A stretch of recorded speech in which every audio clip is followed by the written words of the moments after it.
नमस्कार दर्शकों, मैं दिनकर त्रिपाठी आप सबका रमता जोगी चैनल पर स्वागत करता हूँ। अभी हाल ही में हमने देखा है कि चाहे सोशल मीडिया हो या न्यूज़ चैनल हो, इन सब पर ड्रग्स के सेवन का मुद्दा छाया हुआ है। लेकिन मैं तब आश्चर्यचकित रह गया जब हमारे एक साथी ने फेसबुक पर एक पोस्ट डाला कि अगर इस देश से हमें ड्रग्स को हटाना है तो सबसे पहले हमें भगवान शिव को बैन कर देना चाहिए, क्योंकि अगर समाज ऐसे भगवान में मानेगा जो खुद नशे का सेवन करते हैं तो इस समाज से हम कभी नशे को समाप्त नहीं कर पाएंगे। अब उन्होंने अपनी बुद्धि के अनुसार ये पोस्ट डाला, लेकिन ऐसे लोग जो बिना कुछ सोचे समझे कुछ भी टिप्पणी करते हैं और हिंदू धर्म की छवि धूमिल करते रहते हैं, इनको सत्य से अवगत कराना बेहद जरूरी है और साथ ही ये संदेश बाकी जनमानस तक पहुंचाना भी बहुत आवश्यक है कि आखिर ये घटना है क्या, जिससे कोई भी इसे गलत तरीके से ना समझे। तो आज के अंक में हम जानेंगे कि भांग या गांजे को भगवान शिव से क्यों जोड़ा जाता है और इस घटना के पीछे क्या सच्चाई है।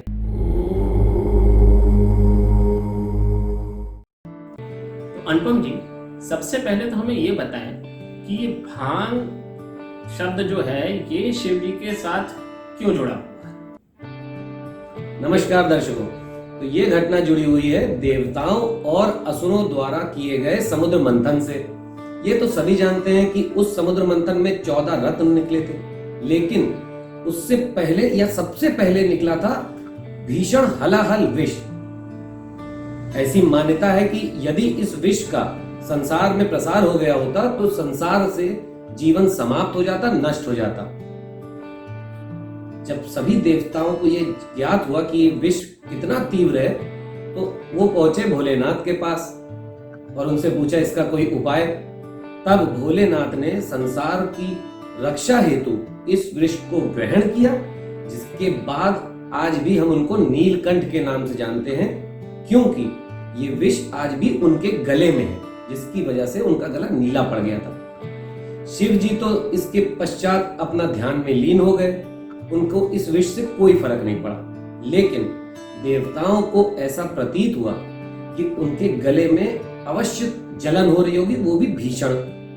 उसके उपाय हेतु सभी देवताओं ने शिव जी से अनुरोध किया कि दूध, जल एवं भांग, क्योंकि ऐसा माना जाता है कि भांग जो है वो शीतलता प्रदान करती है, तो अनुरोध किया कि कृपया आप इसे ग्रहण करें और अपने भक्तों की रिक्वेस्ट पे मान लीजिए। तो शिव जी ने इसका ग्रहण किया।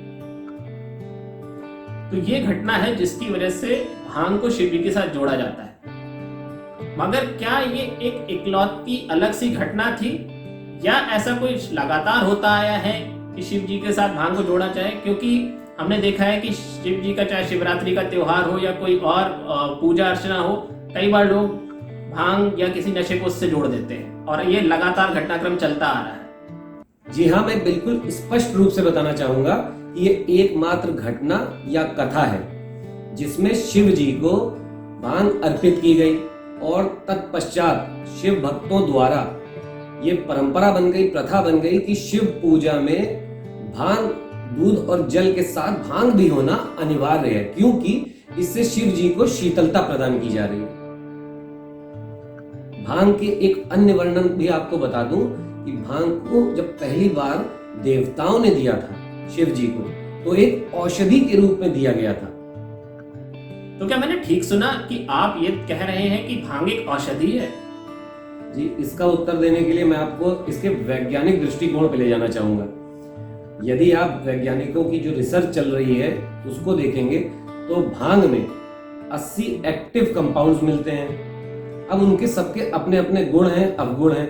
कुछ नशा प्रदान करते हैं, कुछ आपको औषधि दवाओं के रूप में दिया जाता है। इसको और बेहतर से समझाने के लिए आपको बताना चाहेंगे कि कफ सिरप अगर आप कभी भी देखोगे तो उसमें एक कंपोनेंट होता है अल्कोहल।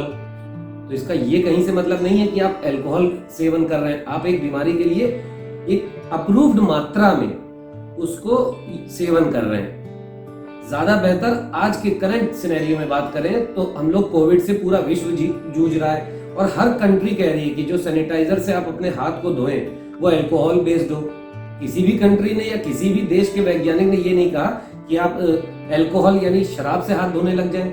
ये सभी की अपनी बुद्धि, अपनी जानकारी अनुसार है कि वो अब किस बात का वर्णन किस प्रकार से समझते हैं और उसको क्या मान लेते हैं। हमने अक्सर देखा है कि कई लोग भांग को भोले का प्रसाद समझकर ग्रहण करते हैं, या जो लगातार इसका सेवन नहीं करते वो भी कई बार भोलेनाथ के नाम पर इसका सेवन कर लेते हैं। तो क्या इसका कहीं कोई वर्णन मिलता है कि जो लोग भांग का सेवन करते हैं उन पर भोलेनाथ की कोई विशेष अनुकंपा रहती है?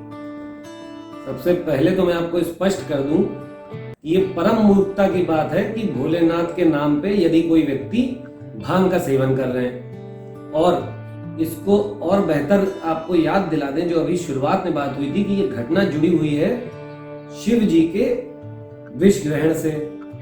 तो जो जनता नशा करती है और शिव जी को ये मान के कि शिव जी इससे प्रसन्न होते हैं, उनको मैं ये बोल दूं कि शिव जी को भांग तो बाद में मिली थी, पहले उन्होंने विष ग्रहण किया था। कभी वो भी एक बार ट्राई करके देख लें कि क्या शिव जी अगर उतना विष पी के शांत भाव से रह सकते हैं, तो ये भी करके देख लें कि ये विष पी के शांत भाव से रह सकते हैं। लेकिन नहीं, जनता को वही चीज चाहिए होती है जो उनके अनुकूल हो। अब उनको नशा सेवन करना है तो उनको इससे अच्छा क्या मिलेगा कि भगवान का नाम लगा दो। ये कारण है जिसकी वजह से लंबे समय से इस पे वाद विवाद चलता है कि शिव जी भांग ग्रहण करते थे। आप एक बार मतलब कोई भी व्यक्ति सोचे कि जिस भगवान का इतना तीव्र विष कुछ नहीं कर पाया, उसको भांग की कुछ पत्तियां कौन सा नशा दे सकती है। इससे ज्यादा इस बारे में वाद विवाद करने की आवश्यकता नहीं। आज हमने जाना कि भगवान शिव जो कि आदि योगी हैं, उनका भांग से कोई लेना देना नहीं है। भगवान शिव को किसी साइकोट्रोपिक ड्रग की आवश्यकता नहीं है परम ध्यान में लीन रहने के लिए, और जिस पर हलाहल विष का ही कोई प्रभाव नहीं पड़ा, उसमें भांग या कैनबिस जैसे पौधे का तो क्या ही प्रभाव पड़ना है। ये बिल्कुल बेकार की बात है कि भगवान शिव का भांग का सेवन करते हैं। और दर्शकों, मेरा आपसे ये अनुरोध है कि इस बात तो जन समुदाय तक जरूर पहुंचाते रहें कि कहीं पर भी इस बात का किसी पुराण में कोई वर्णन नहीं है कि भगवान ने कहा है कि भांग उनका प्रसाद है या वो भांग का सेवन करने से प्रसन्न होते हैं। कुछ फिल्मकारों या चित्रकारों ने अपनी कल्पना की उड़ान में भगवान शिव को ऐसा करते हुए जरूर दिखाया है। उनकी मूर्खता को क्षमा करते हुए सनातन धर्म के सत्य से हर इंसान को अवगत कराते रहें। बस यही इस याचना के साथ हम ये अंक समाप्त करते हैं। धन्यवाद।